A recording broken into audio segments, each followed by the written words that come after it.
In the hustle of modern life, have you ever paused to consider just how transformative a single act of kindness can be? Each of us faces busy schedules, endless notifications, and the tug of competing obligations. Yet the timeless lessons of figures like Buddha remind us that compassion and genuine care for others aren't just niceties, they're profound forces of change.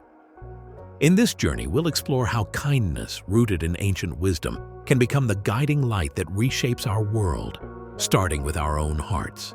The seeds of kindness. Kindness may seem simple, yet its roots run deeper than most realize.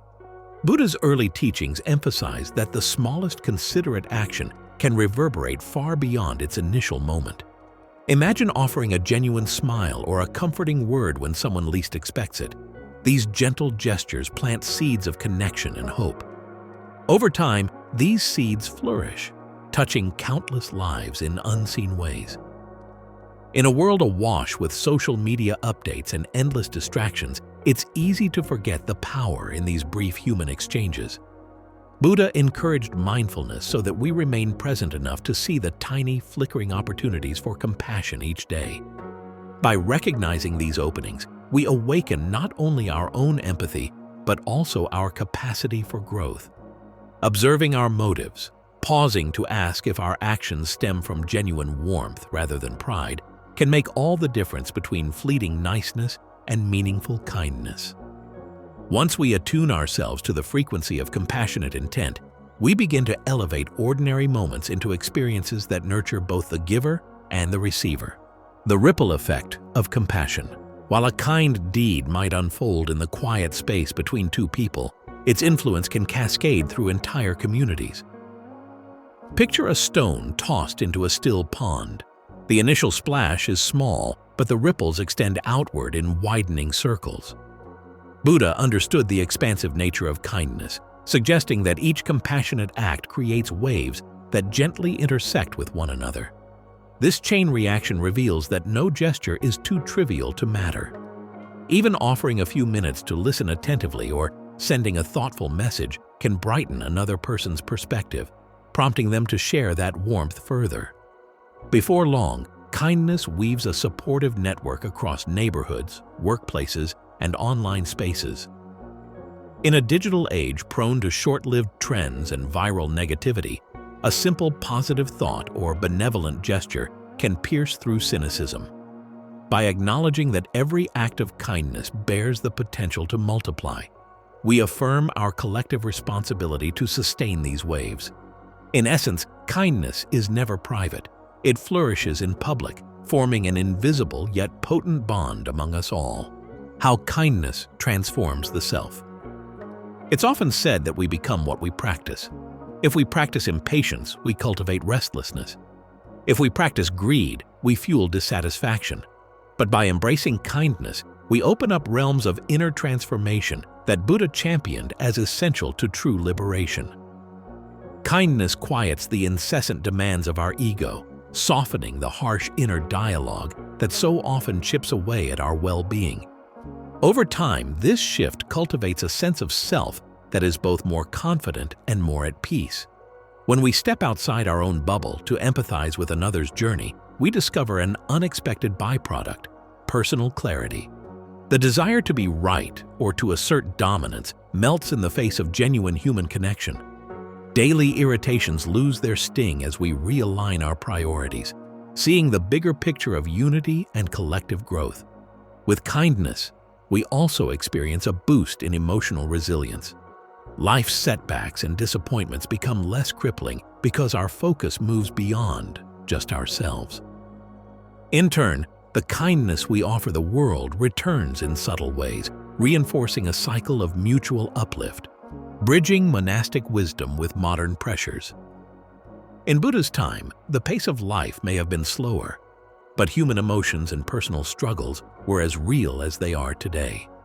Monastic communities existed not to isolate themselves permanently, but to deepen their understanding of the human condition. From that vantage point, they brought forward timeless insights applicable to every era. Consider how mindfulness techniques, sitting quietly with one's breath, resonate in an age flooded with digital stimuli. In a similar vein, the monastic emphasis on compassion offers a powerful counterbalance to our culture's focus on efficiency. Kindness becomes a form of rebellion against the relentless push to produce or consume. Even in the tightest schedules, a moment to share encouragement, to check in on a friend, or to volunteer one's time can counteract the fragmentation so many of us feel. These teachings guide us to see that kindness is not merely a sentimental notion. It is a disciplined practice that can be woven into our high-speed routines. Monastic wisdom invites us to ask whether our daily actions uplift or divide. In that simple inquiry, we come face to face with the real power of compassion. Turning compassion inward. Sometimes the hardest person to be kind to is ourselves. We criticize our perceived shortcomings and replay mistakes in our minds as if they define us. Yet Buddha's teaching suggests that compassion is incomplete if it doesn't include self-compassion. By engaging in gentle self-reflection, we learn to treat our inner struggles as stepping stones rather than roadblocks. This shift in perspective transforms failure from a label into a learning opportunity. Modern life, with its endless highlight reels, fosters comparison and a sense of never measuring up. Kindness to ourselves breaks that pattern, reminding us that each path is unique and that growth is rarely linear. Extending the same empathy we offer others to our own imperfections fosters emotional equilibrium. Instead of spiraling into shame or stress, we develop a sense of patient understanding toward our journey. Over time, this nurtures a confident, grounded disposition that radiates outward. In practicing inward kindness, we generate a more stable platform from which to engage with the world, reinforcing the truth that care given to oneself is not selfish, but a prerequisite for authentic connection. Overcoming obstacles to kindness. Despite our best intentions, barriers to kindness arise. Busyness, cynicism, fear, or simple forgetfulness. Buddha was aware of these mental hindrances that dilute our capacity for compassion. Think of the overwhelming workload or the barrage of troubling news, each an invitation to retreat into indifference. Yet, the practice of kindness is most potent when tested by difficulty. By consciously pausing when stress spikes or skepticism creeps in, we reclaim the choice to respond empathetically rather than react defensively. This pause is not about denying tough realities. It's about acknowledging them without letting them overshadow our innate impulse to care. With consistent mindfulness, we see each hurdle as an opportunity to deepen kindness. Whether it's dealing with an unkind remark or navigating a tense negotiation, empathy shines through when we perceive that others, too, carry burdens. Embracing this awareness diffuses hostility, allowing a heartfelt exchange to grow from what might otherwise be a standoff. Compassion, then, isn't a passive surrender. It's a deliberate choice to maintain humanity, especially when circumstances tempt us to abandon it. The generosity of forgiveness. Forgiveness embodies one of the highest forms of kindness, requiring courage, empathy, and humility. Buddha's parables repeatedly highlight how holding onto grudges ties us to suffering. When we cling to resentment, we remain bound to a cycle of hurt. But by choosing forgiveness, we cut those ties and free ourselves to move forward. This doesn't trivialize the harm done. Rather, it acknowledges that compassion for both self and the offender can pave a healthier path. In modern life, the notion of forgive and forget can seem naive, yet there's quiet wisdom in releasing the bitterness that accumulates when we hang on to anger. Doing so demands we relinquish the desire for retribution and cultivate compassion instead, even if we maintain necessary boundaries for our well-being. In that delicate dance of letting go, we tap into a reservoir of kindness that fosters profound healing. Though it may challenge our pride, the act of forgiveness becomes a statement of emotional freedom. We affirm that our hearts are not confined by the wounds of the past, but open to the prospect of reconciliation and growth, creating a kindness movement. When communities unite in kindness, we witness transformations that extend beyond individuals. Picture workplaces that prioritize empathy, families that nurture emotional warmth, or online forums that model respectful dialogue. These changes begin with tiny steps: someone championing inclusive policies, a neighbor organizing a shared garden, or a friend calling just to check in. Buddha's insight teaches us that when compassion is not merely a sporadic act but a sustained mindset, it alters the culture around us. Each person who decides to prioritize kindness, whether through consistent volunteer efforts or simply offering encouraging words, contributes to a collective shift. The more of us who join in, the more profound the effects become. As cynicism wanes and trust grows, communities become safer, more supportive environments where everyone can thrive. Each day presents a choice: to perpetuate division or to spark a small flame of goodwill. Over time, those flames converge, illuminating a path forward where kindness stands as an undeniable force for good. In that light, we see that ancient teachings on compassion are not relics of a bygone era, but living philosophies that renew our modern world. Kindness truly is a power that transcends ages, bridging ancient insights and modern struggles in one continuous thread of hope. If this resonates with you, consider subscribing to Monk Mindset, my YouTube channel dedicated to exploring these timeless teachings in everyday contexts. Through openness and shared stories, we nourish each other's kindness, building a collective spirit that lights the way. How will you carry forward the power of kindness today? Join the conversation and let's keep this movement alive. Have you ever stopped and asked yourself, what am I really meant to do in this life? Maybe you feel lost, like you're drifting from one thing to the next without real direction. You're not alone. Many people spend their whole lives chasing success, approval, or comfort, only to realize they still feel empty inside. But what if the key isn't found outside at all? What if your purpose has been within you all along, waiting to be uncovered? Today, we're diving into the Buddha's wisdom on Dharma, the ancient yet timeless path to finding your true calling. Let's begin. Why this wisdom matters. Modern life can feel like a relentless chase. We pursue achievements, wealth, and validation, hoping they'll bring contentment. Yet the moment we reach one goal, another appears on the horizon, leaving a lingering question: is this really what I meant to do? Centuries ago, Buddha noticed the same restless cycle. He realized that the mind's endless cravings and fears keep us from understanding our deeper calling. His solution wasn't about acquiring more, but awakening to who we already are. Dharma, in Buddhist teachings, refers to the universal law that each being has a natural path, a way of living that brings harmony and fulfillment. Rather than chasing outside approval, Buddha taught that true purpose emerges from looking inward. When you align with your Dharma, you stop feeling like you're drifting without a compass. Life takes on a sense of direction and meaning, guiding you toward lasting peace and genuine fulfillment. What is Dharma? Dharma, in Buddhist philosophy, is often described as the natural order or truth that governs life.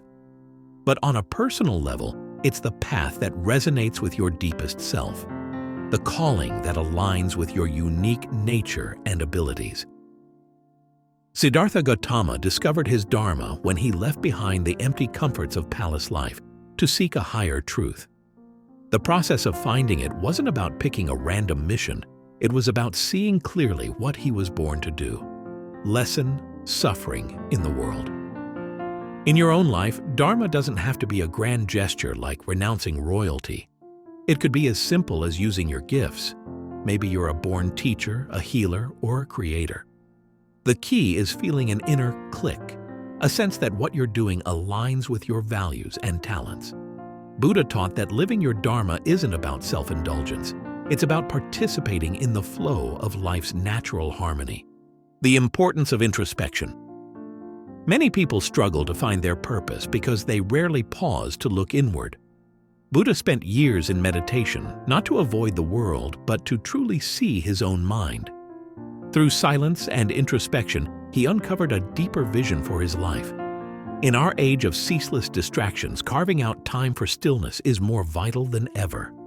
Introspection means deliberately turning your focus inward, observing your thoughts, emotions, and instincts without immediate judgment. You might start by asking, what activities bring me a quiet sense of joy? Or, what problems do I care about solving? Just as a calm lake reflects the surrounding landscape clearly, a quiet mind reveals genuine passions and interests. This clarity doesn't appear overnight, but each moment spent in meditation, journaling, or peaceful reflection peels back another layer of self-ignorance. According to Buddha, knowing yourself is the first step toward knowing your Dharma, overcoming attachments and illusions. Buddha famously taught that suffering arises from attachment, clinging to people, possessions, or ideas as if they were permanent. This same attachment can cloud our sense of purpose. Often, we latch onto identities, like a lucrative career or social status, because we believe they define us or keep us safe. Yet these attachments can block our true calling if we chase them for the wrong reasons. Imagine someone who dreams of being an artist but sticks to a corporate job for prestige or security. Their attachment to approval or comfort suppresses the very spark that would guide them toward their authentic path. Buddha's insight wasn't about rejecting all responsibilities. It was about recognizing illusions. Things change, reputations fade, and rigid expectations often lead to disappointment. By letting go of what you feel forced to be, you make room for what you genuinely are. In that space, Dharma has the freedom to emerge.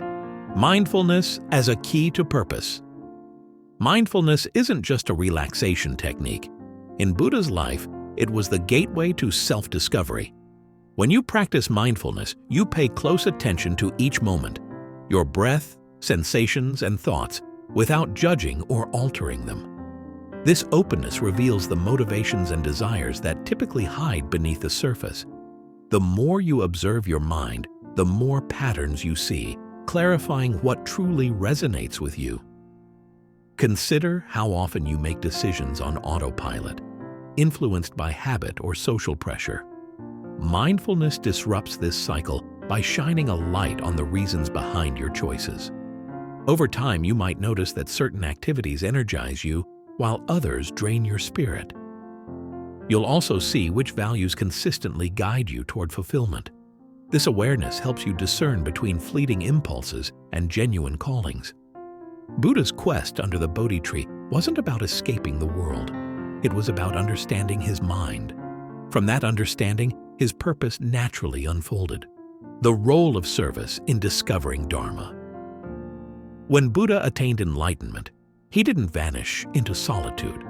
Instead, he spent the rest of his life teaching and helping others. His compassion was woven into his Dharma. This illustrates a powerful truth. Your purpose often intersects with benefiting others.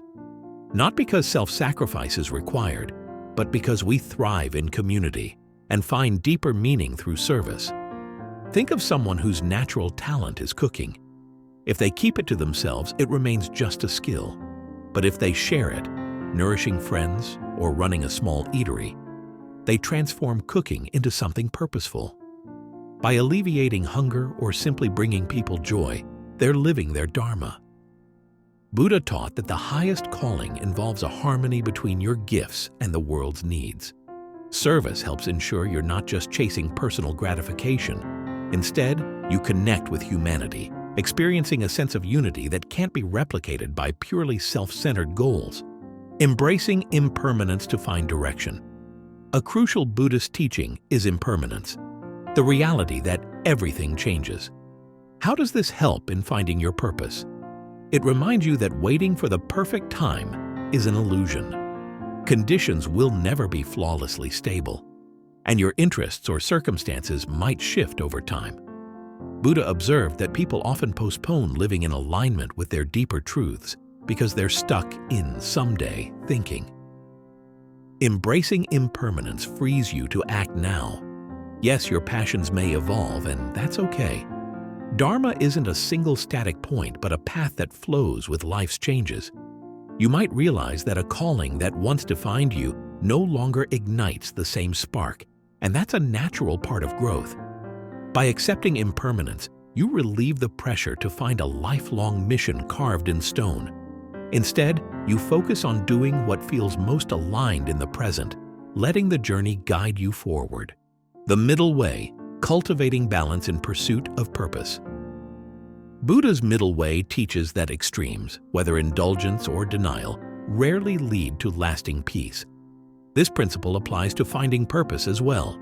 Some people swing between obsessive work and utter disengagement, hoping one end of the spectrum will reveal their calling. Yet purpose emerges more organically when you maintain balance. If you push yourself too hard, you risk burnout, missing cues from your body and mind that point toward a more authentic path. If you do too little, you remain stagnant, never testing your abilities in the world. A balanced pursuit of Dharma involves dedication without self-punishment, ambition without relentless striving. Buddha himself tested extremes, living in luxury as a prince, then practicing severe asceticism. Neither satisfied his yearning for truth. The middle way ultimately guided him to enlightenment. In your own quest for purpose, balance keeps you grounded, attentive, and resilient, ready to adapt while staying true to yourself. Practical steps to walk your Dharma. Buddha's teachings are grounded in real-world action, not mere theory. Start by setting aside daily time for introspection, whether through meditation, journaling, or silent reflection. Observe the moments when you feel energized and fulfilled. These can be signposts toward your Dharma. Practice non-attachment by asking if certain goals are really yours, or just inherited from societal or familial expectations. Another key step is conscious experimentation. Dare to try new roles or projects in small, manageable ways. If it resonates, delve deeper. If not, learn from the experience and move on. Service can also shape your path. Volunteer in areas that interest you, support friends and neighbors, or mentor someone in a skill you excel at. Each act of kindness refines your sense of purpose. Remember Buddha's acceptance of impermanence. Allow your Dharma to evolve, trusting that each step brings you closer to a life that feels genuinely right. Your purpose isn't something you have to create. It's something you discover, something that aligns with who you truly are. The more you quiet the outside noise and listen to yourself, the clearer your path becomes. So take that first step, reflect, explore, and let go of what no longer serves you. What insight resonated with you the most today? Drop a comment and let me know. And if this wisdom speaks to you, subscribe and join our journey of self-discovery. Your purpose is waiting. It's time to embrace it. See you in the next one. Have you ever felt like everything around you was collapsing? Stress piling up, circumstances spiraling out of control, and no refuge in sight? It's easy to lose your sense of calm when life throws its hardest challenges at you. Yet Gautama Buddha and countless monks throughout history have shown that deep serenity is possible, even during the darkest hours. How do they remain centered amid chaos? In this guide, we'll explore Buddhist teachings and practical methods to help you tap into inner peace, no matter how dire the situation appears. Why peace can feel impossible in crisis. When intense difficulties strike, health crises, financial disasters, heartbreak, peace may seem like a distant dream. According to Buddhist teachings, this emotional turmoil often arises from attachment and aversion. We grasp desperately at what we cherish, fearing its loss, or push away what we perceive as threats, exacerbating our anxiety. Buddha observed that suffering, dukkha, becomes magnified when we cling to the idea that life must always be comfortable and predictable. Think about your own life. Do you equate peace with having everything just right? That expectation sets you up for disappointment the moment trouble appears. Instead, the monk's path is to accept that pain and uncertainty are part of existence. This doesn't mean resigning yourself to misery. It means recognizing that even if outer circumstances crumble, you can cultivate an inner resilience. Monastic practices are built on the belief that peace can flourish, even under difficult conditions. By shifting your mindset from rigid expectations to flexible acceptance, you begin to lay the foundation for enduring calm. Buddha's insight on impermanence. One of the Buddha's core teachings is anicca, the principle that everything is impermanent. Whether it's triumph or tragedy, joy or sorrow, nothing stays the same forever. Monks learn to see this truth as liberating rather than depressing. It means that no matter how painful a moment is, it's destined to change. When your world feels like it's collapsing, recalling impermanence can offer a surprising sense of relief. You realize that this hardship too will pass. Even the worst moments are transient, like clouds that eventually drift away. In daily life, you can anchor yourself in this understanding by reminding yourself, this situation is impermanent. It will not define me forever. Doing so strips away some of the hopelessness that arises when we believe our painful circumstances might last indefinitely. In practical terms, this doesn't imply denying your feelings or acting as though everything is fine. Rather, it encourages you to acknowledge the pain without letting it become the whole story. By embracing impermanence, you create emotional space for healing, solutions, and eventual change. It's a mindset that monks train in from the earliest days of monastic life. Nothing, not even deep suffering, is set in stone. Cultivating stillness through mindfulness. During the worst moments of life, say grieving a loss or grappling with unexpected calamities, your mind can become a whirlwind of fear and regret. Mindfulness, a practice at the heart of Buddhism, offers a path to stillness even when the storm feels most violent. Monks refine this skill through meditation, but you can apply it in everyday life without a monastery. Imagine sitting quietly and paying attention to each breath, feeling the gentle rise and fall of your chest. Even if waves of sorrow or panic threaten to pull you under, you let them come and go, anchored by the simple act of breathing. This mindfulness doesn't erase your troubles, but it prevents them from swallowing your awareness. You learn to witness intense emotions instead of being consumed by them. If formal meditation seems daunting, begin with short sessions, 2 to 5 minutes. Observe your breath, gently redirecting your focus whenever thoughts run wild.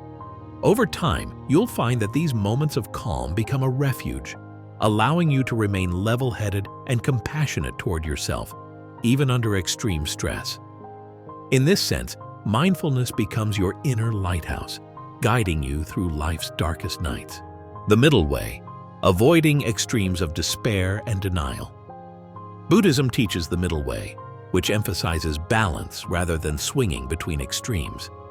In the face of hardship, some people collapse into despair, convinced nothing will ever improve. Others mask their pain with denial, pretending the issue doesn't exist. Both extremes can deepen suffering rather than relieve it. Monks approach crises with a mindset that acknowledges reality without surrendering to hopelessness. They neither wallow in negativity nor sugarcoat the truth. Instead, they ask questions like, what can I learn from this? How can I respond compassionately to myself and others? This balanced perspective prevents you from getting mired in victimhood or false optimism. In practical life, adopting the middle way might mean recognizing your anguish, letting yourself feel grief, frustration, or anger, while also staying open to the possibility of solutions or future recovery. You don't turn a blind eye to genuine problems, nor do you believe you're doomed forever. Such balance requires mindful awareness, gentle introspection, and self-compassion, all of which are monk-like qualities we can cultivate step by step. Non-resistance. Finding calm in acceptance. One critical lesson from Buddha's teachings is that resistance to what is often fuels distress. If you're fighting a reality you can't change, like a terminal diagnosis, a job loss, or a loved one's departure, you inadvertently lock yourself in a cycle of anguish. Monks learn non-resistance as an act of wisdom, acknowledging reality and then deciding how best to engage with it. Non-resistance isn't the same as passivity. You still take necessary actions to improve your situation, but you stop spending energy wishing the present moment were different. This shift frees mental and emotional resources you can use to navigate the crisis effectively. For instance, if you've lost your job, non-resistance might mean admitting your unemployment rather than denying it, then proactively seeking new opportunities or training. The key is dropping the heavy emotional baggage of, "This shouldn't be happening to me," and replacing it with a calm acceptance of, "This is happening. Now how shall I respond?" Ultimately, non-resistance enables a peaceful readiness to face challenges.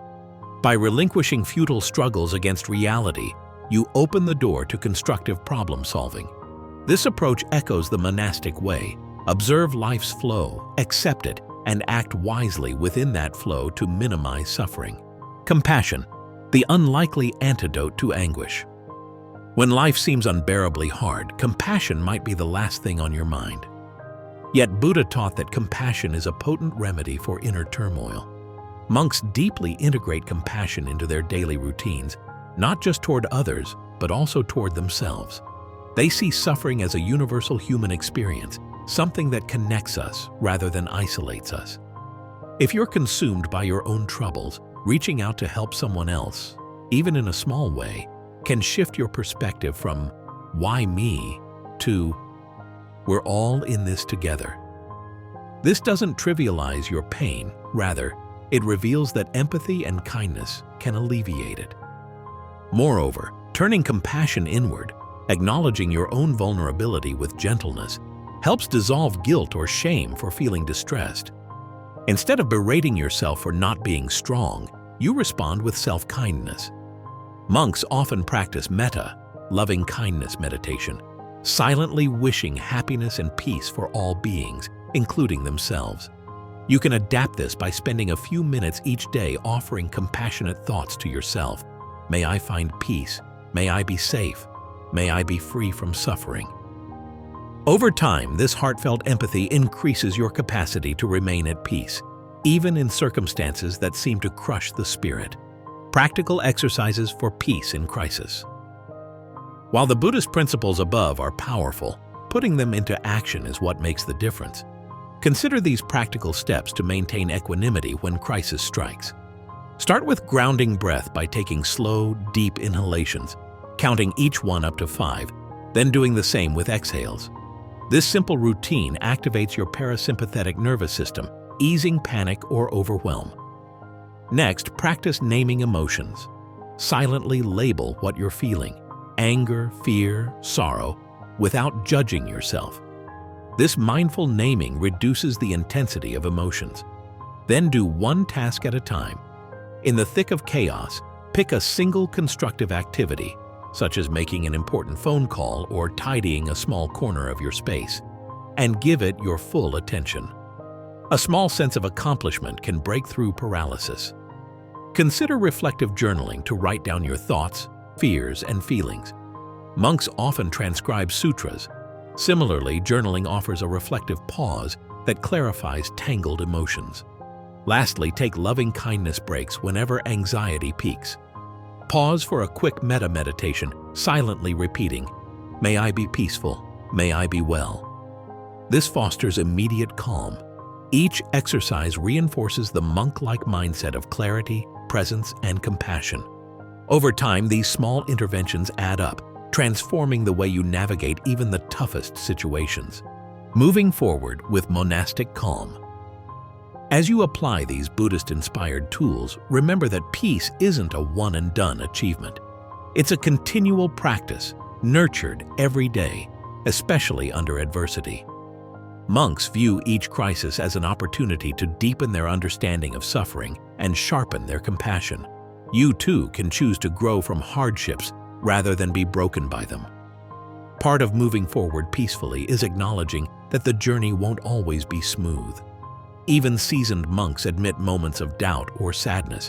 The difference is they recognize these feelings as part of the human tapestry, temporary waves, not everlasting truths. They return to the teachings, anchor themselves in mindfulness, and draw strength from the impermanence of all things. No matter how severe your storm, these principles offer a guiding light. Accept the now, ground yourself in compassion, and remember that what feels permanent is always shifting. With each practice, you inch closer to the calm, resilient core that monks embody. This inner sanctuary remains steady, a source of serenity that not even life's worst moments can dissolve. Staying peaceful in the worst moments may seem daunting, but Buddha's timeless wisdom shows it's within reach. Through mindfulness, non-resistance, compassion, and a gentle acceptance of impermanence, you can develop monk-like serenity, even when life feels overwhelming. Which practice will you start with today? Share your thoughts in the comments.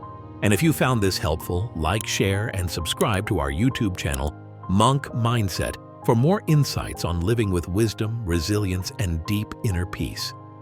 May you find calm, even in life's fiercest storms.